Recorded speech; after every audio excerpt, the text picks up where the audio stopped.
రేపటి నుంచి తెలంగాణ అసెంబ్లీ సమావేశాలు ప్రారంభం కానున్న నేపథ్యంలో బీజేపీ ఎమ్మెల్యే పైడి రాకేష్ రెడ్డి సంచలన వ్యాఖ్యలు చేశారు.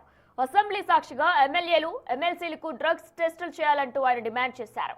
తను టెస్టుకు సిద్ధమని, మరి మీరు సిద్ధమా అంటూ అధికార పక్షానికి ఓపెన్ ఛాలెంజ్ విసిరారు రాకేష్ రెడ్డి. హైదరాబాద్ ను డ్రగ్స్ హబ్ గా మార్చేశారని, ఇక్కడ ఉన్న ఫార్మా కంపెనీలన్నీ డ్రగ్స్ తయారీ కేంద్రాలుగా మారిపోయారంటూ ఆరోపణలు చేశారు ఆయన. 2 సంవత్సరాల క్రితం 20% మొదలైన రాష్ట్ర ప్రభుత్వ కమిషన్లు ఈరోజు తారాస్థాయికి 40%కు చేరినాయి. రెండోది, ఖమ్మం లాంటి ఘటనలు హృదయ విదారకంగా పేదల మీద ఇనుప బూట్ల చప్పుళ్ళు 40-50 ఏళ్ల క్రితం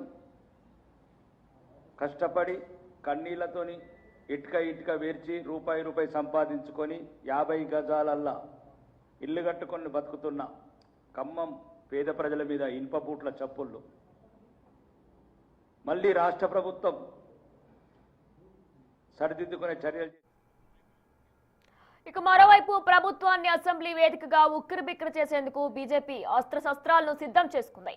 బీజేపీ సమావేశంలో పలు కీలక నిర్ణయాలు తీసుకున్నారు. రైతు భరోసా నుంచి మూసీ ప్రక్షాళన వరకు, నిరుద్యోగ సమస్యల నుంచి భూదాన్ భూములు కుంభకోణం వరకు ఏ ఒక్క అంశాన్ని వదలకుండా ప్రభుత్వాన్ని నిలదీయాలని నిర్ణయించుకున్నారు. అటు సభ లోపల ప్రజా సమస్యలపై పోరాటం చేస్తూనే ఇటు సభ బయట భారీ నిరసనలతో హోరెత్తించేందుకు కమలనాథులు ప్లాన్ చేశారు.